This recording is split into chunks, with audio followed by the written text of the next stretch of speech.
I mean, this is such a stupid fucking. This is like a story that's gonna run on Fox News, and then everyone's gonna forget about it.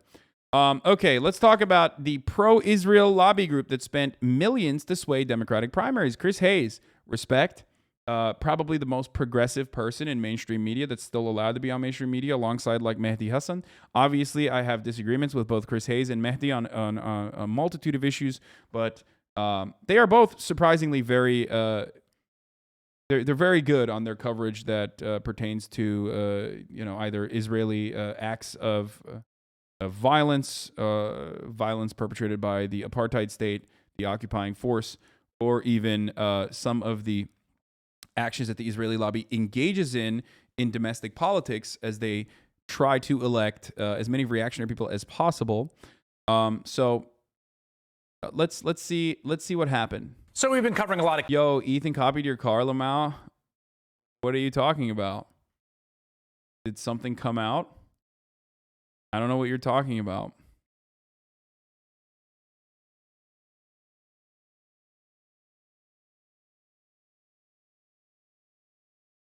What do you mean?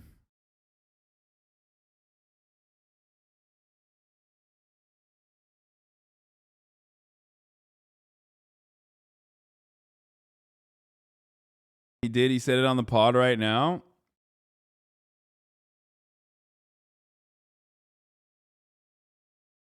Did you like Keith Olbermann back in the day? He wasn't bad, but I mean, when I was at...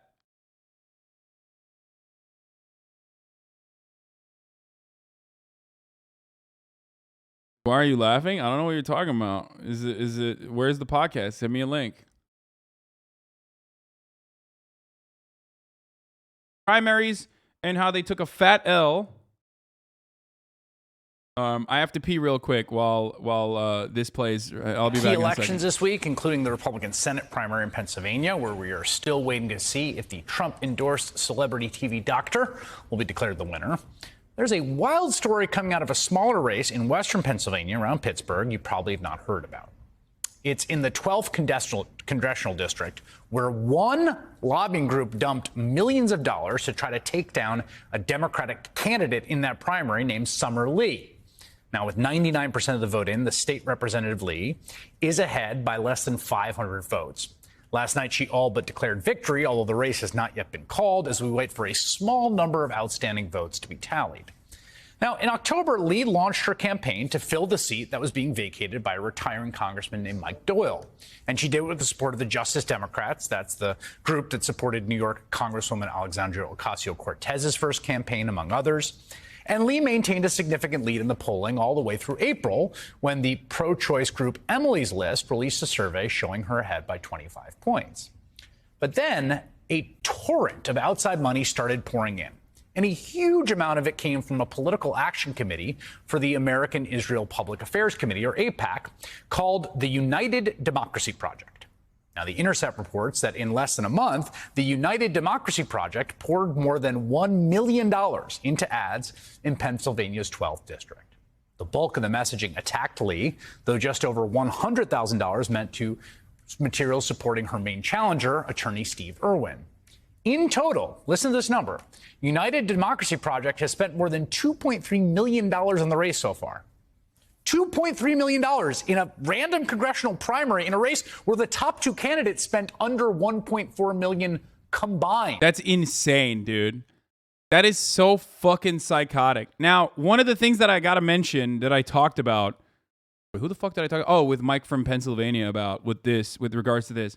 So Democratic Majority for Israel and like AIPAC or like AIPAC subsidiaries have been doing this for some time now. They will always go after Justice Democrats. They will always go after like progressive candidates. They don't even necessarily have to like be critical of Israel. They just literally will fucking go after you if you are aligned with other politicians that are critical of Israel. And that criticism of Israel is like literally this much.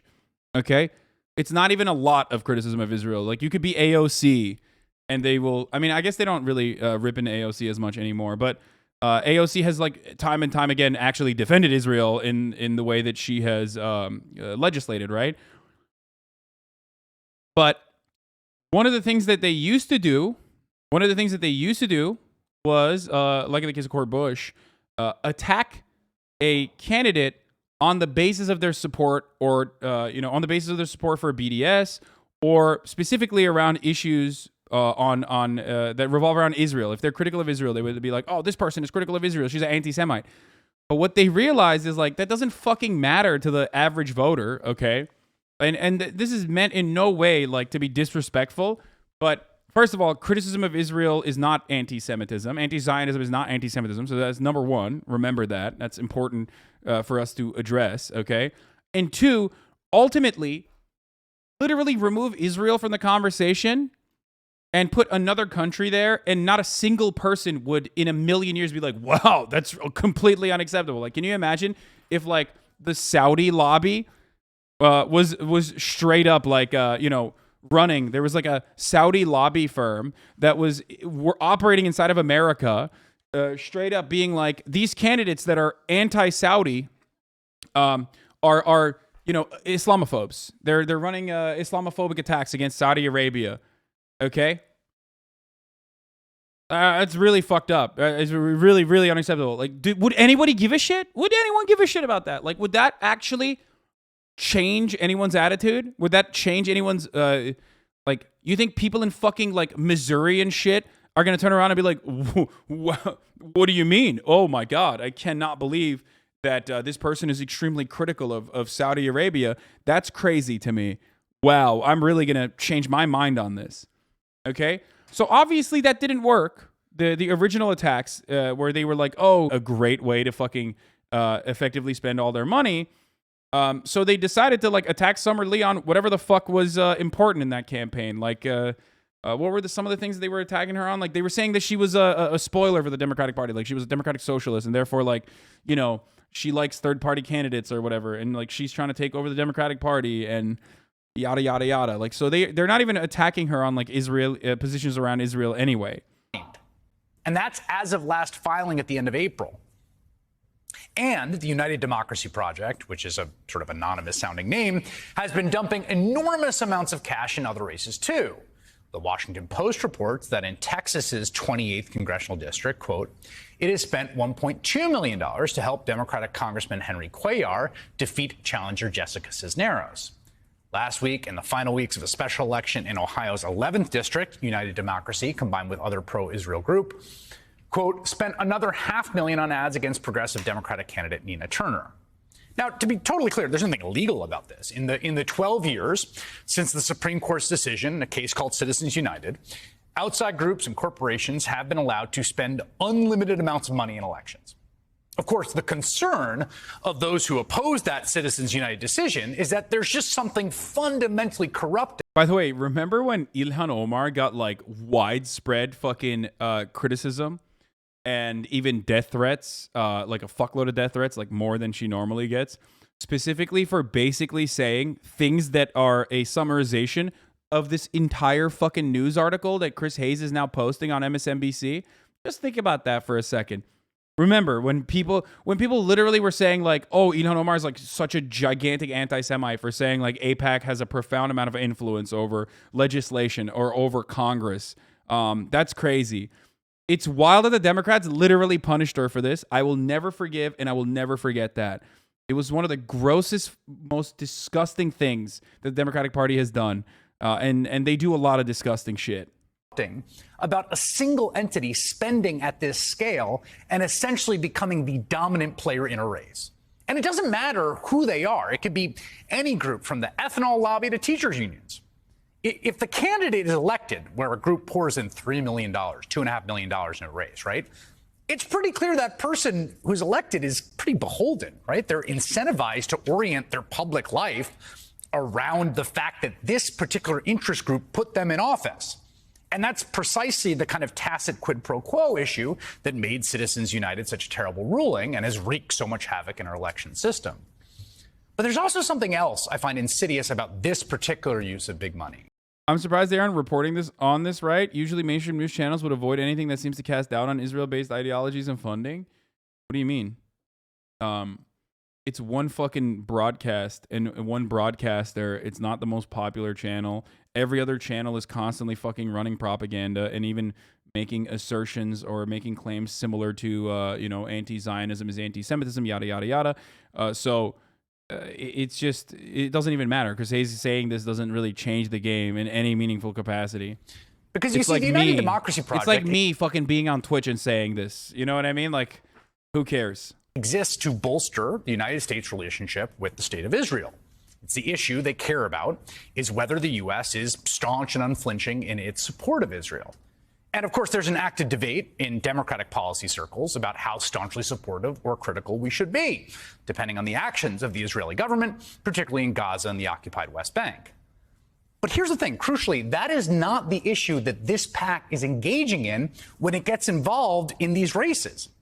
I mean, if the United Democracy Project, right, wants to spend millions of dollars running ads saying Summer Lee is critical of Israel and we don't think she should be, support Steve Irwin because he will stand by Israel. Yeah. Well, then, they didn't even do that. They didn't do that because they realized that doing that didn't work with Cori Bush. They straight up tried that with Cori Bush, realized that fucking failed because people were like, okay, I don't give a fuck. Shut the fuck up, dumbass. And then now they're like, okay, well, I guess like random voters care less about like someone being critical of like a foreign nation in a domestic fucking congressional race. And they care more about like, I don't know, their issues or whatever. And because it's the Democratic Party primaries, they tried to, and these are like active Democrats that vote in the Democratic Party primaries, obviously. If you're voting for a candidate in the Democratic Party's like congressional district primary, you are really tuned in to MSNBC and you are really tuned into the Democratic Party. You're ride or die for the Democratic Party. So they were trying to hit her on like, oh, she's going to be bad. She's not going to work with Joe Biden. Have at it. That's democracy, at least in the Citizens United version. That's sort of how it works now. But the thing is, they recognize Israel is not the top issue for the voters in Pennsylvania's 12th district. And so what they did instead was launch an almost comically disingenuous attack, claiming Lee is not a real Democrat. She calls herself a Democrat, but Summer Lee said she wanted to dismantle the Democratic Party. Dismantle it. And she's done everything in her power to do just that. When Joe Biden was running against Trump, Summer Lee attacked Biden's character, said he'd take us backwards. And Lee refused to support Biden's infrastructure plan that's now rebuilding bridges and roads in western Pennsylvania. Summer Lee, more interested in fighting Democrats than getting results. The irony of this, the inherent irony of this is so funny, as like you're literally a PAC not even working within the interest of your PAC, okay? Like the entire purpose of like PACs is that you're supposed to be not directly attacking a candidate and like only tackling the issue itself. Now they've moved beyond the fucking issue itself and they're just directly attacking the candidate and fighting Democrats and not getting results. UDP is responsible for the content of this ad. Wait, why was she against Build Back Brandon? Fucking no shot was she against Build Back Brandon. Get the fuck out of here, dude. Are you stupid? This is a fucking democratic socialist. Obviously, they probably are misrepresenting what she said. Wild, right? So here's this group, UDP, you've never heard of. They're saying, like, Summer Lee is bad because she's not a real Democrat. We want authentic Democrats. But they don't care who a real Democrat is. They care about whether Summer Lee is sufficiently supportive of Israel or not. I mean, on the homepage of their own website, the United Democracy Project calls themselves, quote, an organization comprised of American citizens. She was against a bipartisan deal like we all were. Yeah, she probably was like against a bipartisan deal, wanted the fucking real Build Back Brandon to go, go further. And she wanted to be aggressive or some shit. So they took that and then made it seem like she was against it. The ad said that I was just curious if there was any Smith of justification. No shot. Sorry for coming across as aggressive, by the way. I just mean like, when you see ads like this, remember, it's just like, it's clip chimping. Like this is what politicians do. This is what political operatives do. They clip chimp and they do this kind of fucking dumb shit all the goddamn time. My interview is about to happen, so I'm going to finish this video and then move on.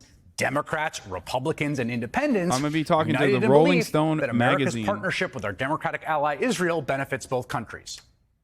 The spokesperson was exceedingly clear about their motivations in a recent statement to the Washington Post, saying, quote, our goal is to build the biggest bipartisan coalition in Congress for the U.S.-Israel relationship. Again, that's their stated goal. That's what they care about. They care about that over everything else. The point where they have endorsed over 100 Republican candidates who voted to overturn the 2020 election results after the insurrection. And again, it's a free country. That's their right. They can support whoever they want. Okay?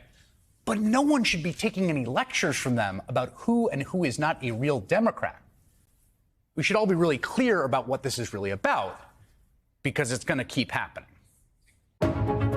There it is. Okay, let's do this real quick. Hold on.